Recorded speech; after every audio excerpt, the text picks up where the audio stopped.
Assalamu alaikum wa rahmatullahi wa barakatuh, my dear students of Biskra University second year.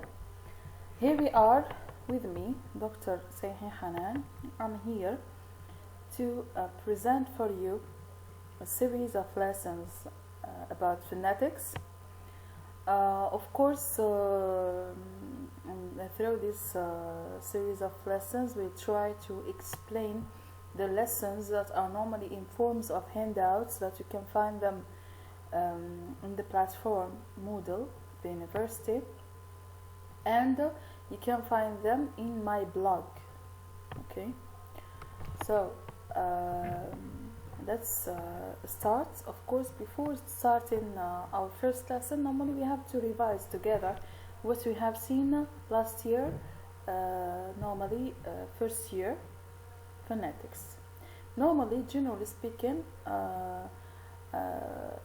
what you have seen last year is basically related to the production of sounds. The production of sounds, which are normally divided into two types, which are the vowels and the consonants. Okay, let's start, my dear students. So, normally in English language we have 26 letters. Okay, so when I talk about the 26 letters, I'm talking about what? I'm talking about the written symbols of these sounds. So we have only 26 letters. We have 5 vowels, vowel letter, 5 vowel letters. We have only 5. Here I'm talking about letters. And we have how many? 21 consonants as what? As letters. Consonants. Okay. So it is not easy to write using normally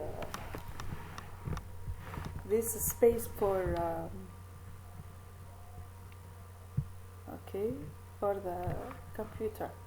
So let's talk about the sounds. So we have 26 letters, and from these 26 letters we have 44 sounds. You see the difference, 44 sounds. From these 5 vowel letters we have 20 vowel sounds. From these 21 consonants we have 24 consonants, meaning the sounds are more than the letters, I mean the symbols written. Okay, so the 20 vowel sounds in English, they are divided into 12 monophthongs and 8 diphthongs.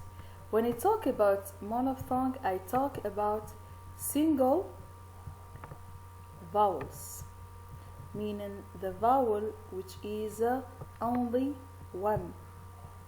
Okay, 8 diphthongs, they are double vowels. They are what? They are double vowels.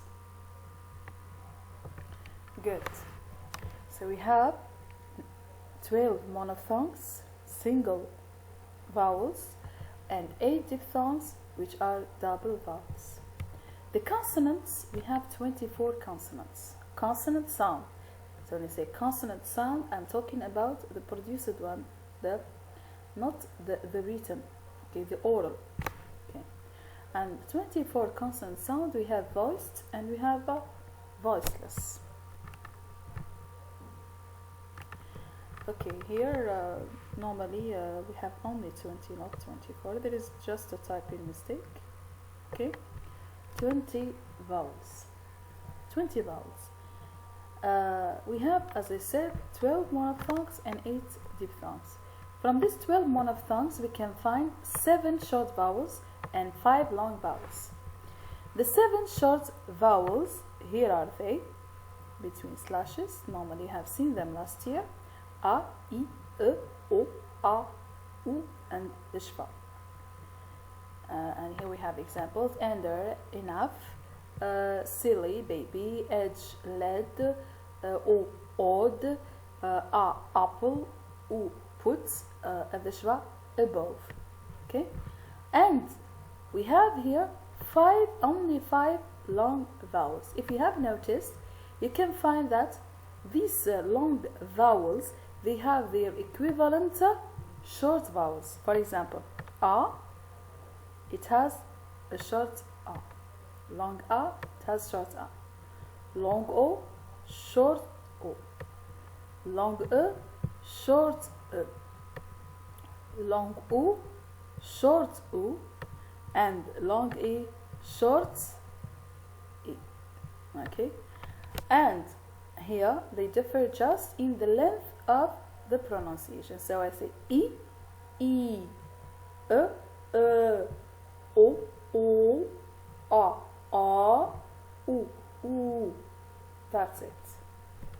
And for long A we have father, calm, apart, or, daughter, earn, bird, ooze, shoe, eat, sleep.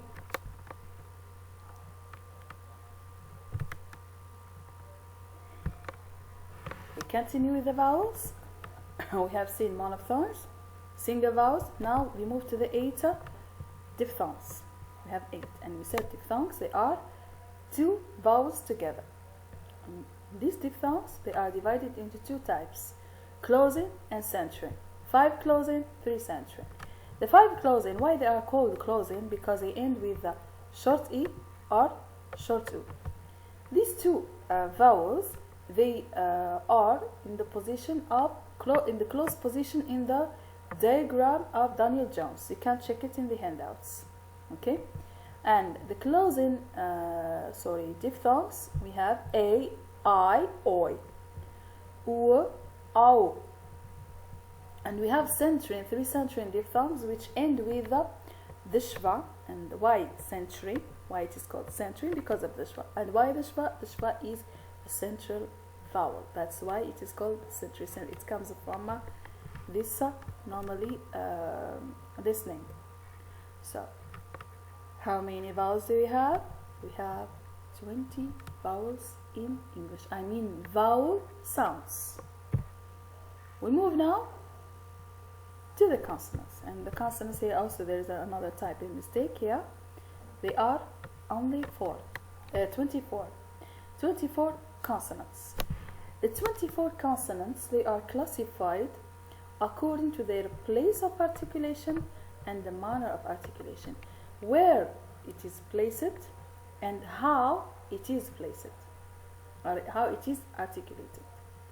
Where it is placed and how it is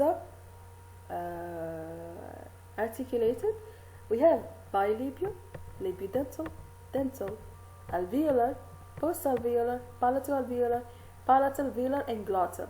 We have 9 places of articulation, and we have 6 manner of articulation. So the manner of articulation and the place of articulation. So here we have the plosives, fricatives, and affricatives. The plosives, they are consonants that are produced with a total closure at the level of the mouth. So 2 organs of speech will make a total closure, and the air will be normally pressed inside the mouth. Then when the 2 organs are released, normally the pronunciation or the production of the sound will seem as if an explosion. P, B, T, D. So there is an explosion in the air. Fricatives, it occurs with a partial closure at the level of the organs of speech. So 2 organs of speech will make a narrowing, or what is called partial closure, not total closure or an opening. It is a partial closure, and the sound that normally is produced by this operation or this process is normally forms such kind of friction in the air. Friction in the air. We have here f, v, th, the, s, z, sh and j and h. You see, we have the fricatives. The number of fricatives is more than the number of plosives. Okay. Then fricatives, they are two consonants, plosive and fricative. Together they form for us a fricative. So it starts plosive and ends fricative. So sh, j. So there is a total closure and there is a partial closure. So we have m, which is m and n and y. They are nasal because here normally we have so the nose takes part in the production of these three consonants, and we have the lateral, which is the only consonant l, and w sound, r and y sound. These three sounds are considered as semi-vowels, excepting of course semi-vowels. Y and w, they are semi-vowels. Why? Because they have the same characteristics of the vowels, but they differ in terms of the fact that this w and y cannot be pronounced unless there is a vowel. So that's why it is not totally a vowel, but it has approximately the same characteristics of the vowels. So when I say w, here we don't have such kind of total closure or such kind of partial closure. Y, the same. It seems as if I'm pronouncing long e, y, y, y. So it seems the same, but the fact that they cannot be pronounced unless there is a vowel makes them called semi-vowels. Okay. And of course, among these consonants we have voiced and voiceless. So according to this table, all the consonants that occur at the level of this A, okay, they are either voiced or voiceless. Okay, so all the consonants that normally come at the beginning, they are voiceless. Voiceless, it is like this, with VL, I mean voiceless. And the second one is voiced. So when I put V, it means a voice. So voiceless and the voiced. So P is voiceless, B is voiceless, T is voiceless, D is voiced. So like this, K is voiceless and G is a voiced. And it is said that B is what? So when I say voiced, it means there is a kind of vibration of the level of vocal cords. Okay, so B occurs with a vibration of the level of vocal cords, while P, it does not need the vibration of the level of the vocal cords. That's why it is considered as a fortis what? Consonants. It is fortis consonant. So all the voiceless consonants are considered as fortis consonants because they don't need a vibration of the vocal cords. And those that need vibration of the vocal cords, they are called lineous consonants. Okay, lineous consonants. Okay, so and all the consonants here under what is called B, okay, cell, the B cell, here are normally voiced. And by the way, all the vowels in English are voiced sounds. Okay, they occur with a vibration of the level of vocal cords. Okay. So here we have another point that is very important in terms of the pronunciation of the S of the plural or the singular and the ed, which occurs with the regular verbs in the past or the past participle of the verb. Okay. So S or S is pronounced S or S, or is. So when to pronounce it s, when to pronounce it z, and when to pronounce it is.